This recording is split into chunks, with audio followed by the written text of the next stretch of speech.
Video start होने से पहले मैं आप सभी लोगों को बताना चाहूँगा कि अब हरियाणा जुडिशरी का जो एग्ज़ाम है वो आने वाला है। तो इसकी वजह से जो अनअकैडमी है उन्होंने अपने क्रैश कोर्स पूरा का पूरा बैच लॉन्च करा है जो 15 मार्च 2021 से वैलिड होगा। वो सिर्फ पर्टिकुलर हरियाणा जुडिशरी यानी कि हरियाणा पीसीएसजे एग्ज़ाम्स के लिए ही पर्टिकुलर होगा। और इसके अंदर जो बेस्ट एजुकेटर्स हैं अनअकैडमी के वो आप सभी लोगों को ट्रेन करेंगे। और इसके अंदर आपके साथ जो है लास्ट मिनट की प्रिपरेशंस आपकी सारी चलेंगी, जिसमें आप सारे के सारे अपने पर्टिकुलर डाउट्स क्लियर कर सकोगे। अपने एमसीक्यूज़ के जो मॉक टेस्ट पेपर्स हैं वो क्लियर कर सकोगे। स्टार्टिंग में एग्जाम्स कैसे कैसे करना है कि मेरे को प्री का एग्ज़ाम कैसे देना होगा, मेंस का कैसे देना होगा, डिस्कशन कर सकोगे प्रीवियस क्वेश्चन पेपर में कि सर जो प्रीवियस ईयर में ये क्वेश्चन आया था ये मेरे से सॉल्व नहीं हो रहा है, आप मुझे बताइए। तो ये सारी की सारी अपॉर्चुनिटी आप जो ये 5,000 रुपये का जो मंथली कोर्स है ये सिर्फ और सिर्फ रेफरल कोड लगाइए SLG10 का, आपको ये पूरा का पूरा कोर्स सिर्फ 99 रुपीज़ के अंदर प्रोवाइड हो जाएगा। ऐसी अपॉर्चुनिटी अभी बहुत ही रेयर मिलती है, तो आप इस अपॉर्चुनिटी को ग्रैब ज़रूर करिएगा।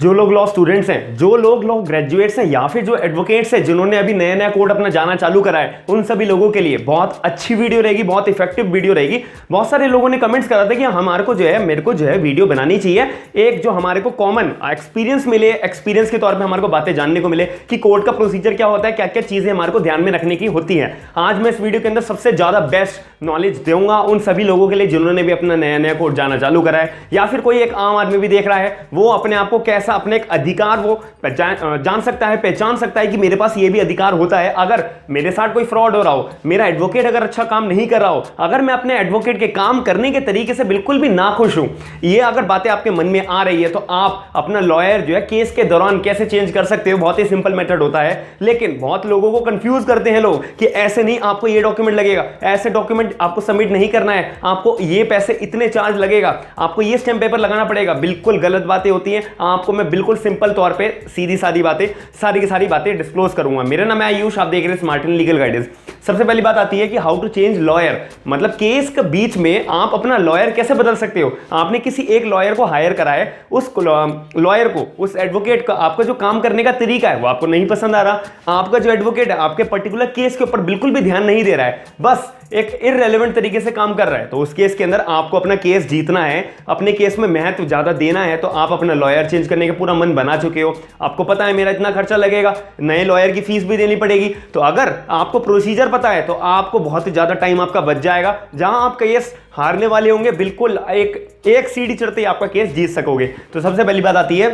कि केस के बीच में आप लॉयर कैसे बदल सकते हो। इसके अंदर बहुत इंपॉर्टेंट बात है कि रिलेशनशिप, लॉयर और क्लाइंट का ना आपस में रिश्ता, आपस में रिलेशनशिप है ना, वो होना बहुत जरूरी है। एक प्रोफेशनली जो रिश्ता होता है वो तो होता ही है कि एक मैं लॉयर हूं, मेरा कोई क्लाइंट होगा, कोई क्लाइंट है, मैं उसका एडवोकेट हूं, मैं उसका लॉयर हूं, मेरी ड्यूटी बनती है कि मैं उसके केस को बहुत अच्छे से उसके इंसाफ दिलाने के लिए बिल्कुल मैं खड़ा रहूं। लेकिन ये रिश्ता हो गया प्रोफेशनल। लेकिन एक रिश्ता होता है म्यूचुअल अंडरस्टैंडिंग का, कि मैं जो अपने क्लाइंट को कुछ बताना चाह रहा हूं कि वो ऐसा करे ताकि उसके जो केस के अंदर बिल्कुल भी जान नहीं है वो जान आ पाएगी। क्लाइंट को भी ये बात समझनी पड़ेगी और मुझे भी क्लाइंट की बात समझनी पड़ेगी कि उसके ऊपर क्या क्या मजबूरियां बीती रही हैं, तो मेरे को जल्दी से जल्दी और अच्छे से अच्छा उसको रिलीफ में कैसे दिला सकता हूं, मैं भी उसके मन की बातें जानूं। Mutual understanding, mutual relationship client और लॉयर का होना बहुत ही ज्यादा जरूरी है। अब ये क्यों जरूरी है, अब इसके अंदर एक बात आती है प्रोफेशनल म्यूचुअल अंडरस्टैंडिंग, जो मैंने आपको भी बताया। इसके अंदर आती है लॉयर का एक वर्किंग स्टाइल होता है, जैसे कि मेरा कोई क्लाइंट है और मेरा काम करने का तरीका बहुत अलग है,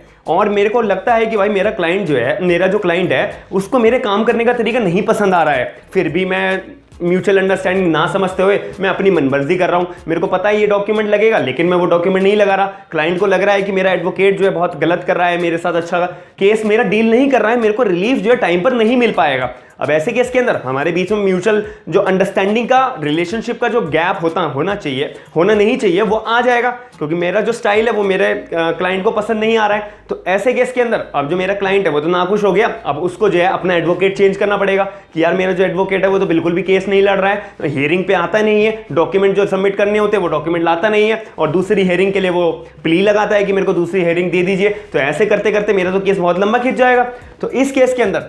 लॉयर का जो वर्किंग स्टाइल अगर गलत लग रहा है तो आप अपना लॉयर चेंज करो। अगर आपको लगता है, वैसे तो लॉयर को चेंज करना बहुत गलत माना जाता है और बहुत एक नेगेटिव इंपैक्ट पड़ता है किसी भी पर्सन के ऊपर, किसी भी एडवोकेट के ऊपर, लेकिन फिर भी अगर मजबूरियां, सर्कमस्टांसेस ऐसी सामने आती हैं तो कोई तो प्रोविजन होगा, कोई तो अधिकार होगा कि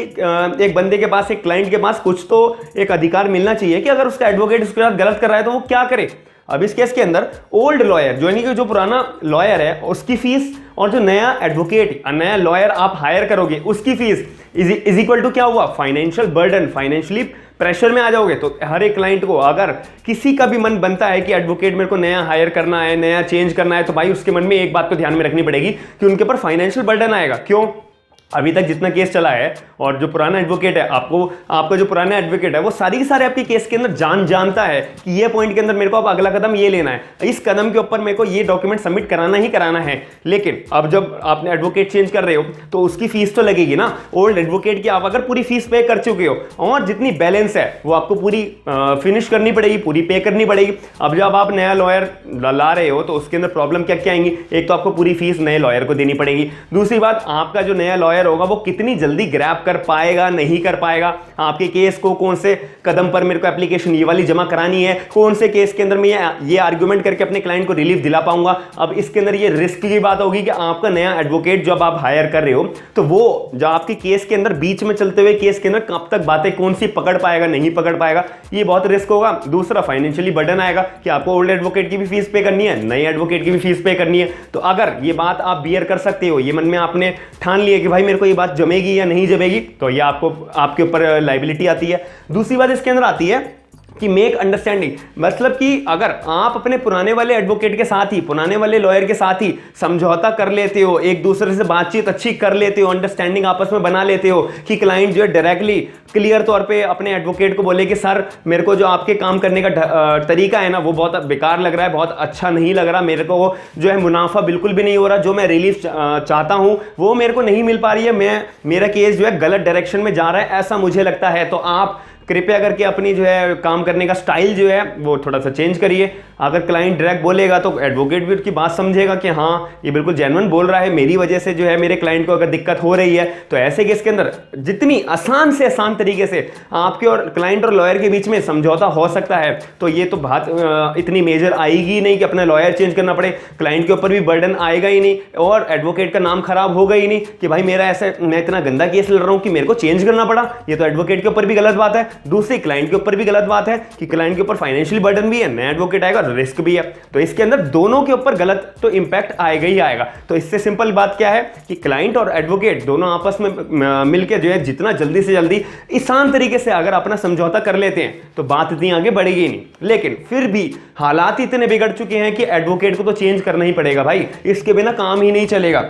तो ऐसे केस के अंदर आपको प्रोसीजर समझना, प्रोसीजर ज़्यादा बिल्कुल भी कुछ नहीं होता है, बहुत छोटा सा प्रोसीजर होता है। सबसे पहली बात वकालतनामा, एक वकालतनामा के ऊपर जो कोर्ट के अंदर जमा है वो पुराने एडवोकेट का वकालतनामा कोर्ट के अंदर जमा है, तो वकालतनामा एक दूसरे वकालतनामा के ऊपर एनओसी लॉयर की पुराने एडवोकेट की लेनी पड़ेगी कि मेरा नाम ये है, मैं एडवोकेट हूं, इस पर्टिकुलर केस के अंदर मैं एडवोकेट हूं। अब मेरे जो क्लाइंट है वो एडवोकेट अपना चेंज करना चाहते हैं और मेरे को कोई भी ऑब्जेक्शन नहीं है कि मेरे बिहाफ पर कोई दूसरा एडवोकेट लड़े और मैं इस केस से बाहर हो रहा हूं। ऐसे तौर पे आपको एक एनओसी लेनी है वकालतनामा के ऊपर अपने पुराने वाले एडवोकेट से। अगर आपका पुराना एडवोकेट वकालतनामा के एनओसी दे देता है तो बहुत अच्छी बात है, वहीं पे आप जो है वो वकालतनामा लेकर, वो वकालतनामा पे एनओसी लेकर अपने नए एडवोकेट को, अपने नए लॉयर को दे दो कि ये लो भाई जो पुराने वाले एडवोकेट थे उन्होंने अपनी एनओसी दे दी है, आप अब जो कोर्ट के अंदर ये एनओसी और एक नया वकालतनामा जमा कराओ। जब भी सही उसी टाइम से ही नया एडवोकेट आपका अपॉइंट हो जाता है आपके पर्टिकुलर केस के अंदर जो आपका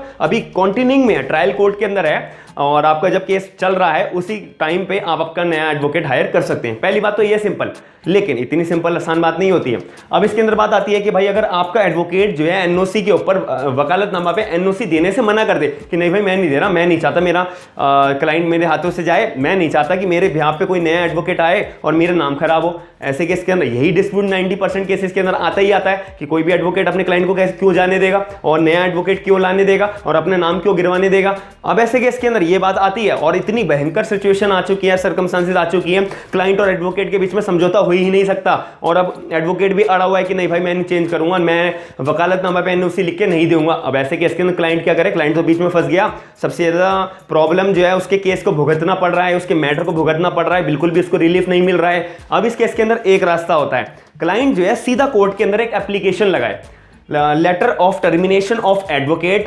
काउंसिल, अटर्नी, कुछ भी लिख सकता है कि लेटर ऑफ टर्मिनेशन, इसको एलओटी बोलते हैं, letter of termination of advocate, attorney, counsel कि मेरा जो पुराना एडवोकेट है मैं उसे टर्मिनेट करना चाहता हूं, सीधा क्लाइंट कोर्ट के अंदर एप्लीकेशन फाइल करे लेटर ऑफ टर्मिनेशन की। अब कोर्ट से रिक्वेस्ट करे कि आपके पास जो पुराने वाला वकालतनामा है एडवोकेट साहब का वो विड्रॉ कर लो, नए वाले एडवोकेट साहब का जो वकालतनामा है उसे एक्सेप्ट कर लो। सिंपल, विड्रॉ कर लो पुराने वाला वकालतनामा, एक्सेप्ट कर लो, ऐड कर लो नया वकालतनामा नए एडवोकेट साहब का। सिंपल, जिस टाइम कोर्ट एक्सेप्ट कर लेता है वकालतनामा को और विड्रॉ कर लेता है पुराने वकालतनामा को, उसी दिन से आपका नया लॉयर अपॉइंट हो जाता है। अब इसके अंदर तीसरी बात, एक दिक्कत ये आती है कि अगर आपका ओल्ड जो पुराने वाला एडवोकेट है वो आपके केस से जुड़े हुए डॉक्यूमेंट्स देने से मना कर देता है, अब एडवोकेट भी बोलेगा कि भाई तुमने अपना नया एडवोकेट तो अपॉइंट कर लिया, कोर्ट के अंदर एप्लीकेशन तो लगा दी लेटर ऑफ टर्मिनेशन की, जो मुद्दे केस से जुड़े हुए जितने भी इंपॉर्टेंट डॉक्यूमेंट्स है वो जो कोर्ट के अंदर जमा है वो मैं तुम्हारे को दे ही नहीं रहा, तुम्हारे को जो करना है कर लो। अब इस केस के अंदर एक और रास्ता है। अब इस केस के अंदर आप क्या कर सकते हो, जो आपका पुराने वाला एडवोकेट है आपके केस से जुड़े हुए, आपकी कंप्लेंट से जुड़े हुए जितने भी मुद्दे हैं और जितने भी इंपॉर्टेंट डॉक्यूमेंट्स है वो आपको देने से मना कर देता है, तो आप क्या कर सकते हो, सीधा क्लाइंट या फिर आपका जो एडवोकेट है नया आपने अपॉइंट करा है उनसे बोलिए कि आप जो है कोर्ट के अंदर एक एप्लीकेशन लगाइए कि आपको जो है अपनी सर्टिफाइड कॉपी चाहिए, आपके केस से जुड़े हुए जितने भी डॉक्यूमेंट्स हैं उनकी सर्टिफाइड कॉपी चाहिए। एक बारी आपका जब letter of termination of advocate, attorney, counsel ये कोर्ट के अंदर अगर एक्सेप्ट हो जाता है तो आपके पास एक अधिकार खुल जाता है आपके लिए कि भाई आप कोर्ट के अंदर ना एक एप्लीकेशन लगा सकते हो कि मेरे को जो है लेटर सर्टिफाइड कॉपी चाहिए, अपने केस से जुड़े हुए जितने भी डॉक्यूमेंट्स कोर्ट के अंदर जमा हैं उनकी मेरे को सर्टिफाइड कॉपी चाहिए एक बारी, और आपके पास सारी की सारी सर्टिफाइड कॉपीज जो है कोर्ट की तरफ से आ जाएंगी। आप जो है अपने नए एडवोकेट को सारे के सारे केस के डॉक्यूमेंट्स जो है दे दीजिए जो कोर्ट से सर्टिफाइड कॉपीज आई हैं। अब जो पुराने एडवोकेट है वो डॉक्यूमेंट्स नहीं दे रहा है, कोई बात नहीं, आप कोर्ट के अंदर जाइए, एप्लीकेशन लगाइए, सर्टिफाइड कॉपी लीजिए, अपने नए एडवोकेट को सारे के सारे डॉक्यूमेंट्स, अपने पर्टिकुलर केस के डॉक्यूमेंट्स अपने नए एडवोकेट्स को दीजिए। जो आपका जो पर्टिकुलर केस कोर्ट के अंदर ऑनगोइंग है, ट्रायल के ऊपर है कि आपका केस अभी कोर्ट के अंदर चल रहा है, तो मैं उम्मीद करता हूं कि आपको जितनी भी इंफॉर्मेशन मैंने दी है एक प्रैक्टिकल नॉलेज के तौर पे मैंने आपको बताई है, बहुत ही बारीकी से बताई है, बहुत सिंपल तरीके से बताइए, कोई नहीं आपको बताएगा इस बात की मेरी गारंटी है। फिर भी आपको जरा सी भी कोई डाउट बनता है तो आप कमेंट सेक्शन के अंदर अपने डाउट जरूर पूछिएगा, वीडियो को लाइक जरूर करिएगा और चैनल को सब्सक्राइब जरूर करिएगा। फिर भी आप जब अगर लॉ स्टूडेंट्स हो, आपका कोई सीनियर हो, जूनियर हो, वीडियो को शेयर करके मुझे साथ में सपोर्ट जरूर करिएगा, क्योंकि आपके एक शेयर से, आपके एक लाइक से, आपके एक सब्सक्राइब से बहुत ज्यादा मोटिवेशन मिलता है। इसी वजह से अगर आप ऐसी वीडियोस चाहते हैं तो कमेंट सेक्शन में जरूर बताइएगा कि कैसे कैसे आपके टॉपिक्स हैं, आपके मन में क्या क्या डाउट्स अराइज होते हैं, कि आपको इसका सॉल्यूशन चाहिए, फिर भी आप मेरे को कमेंट सेक्शन में जरूर बताइएगा। थैंक यू, धन्यवाद।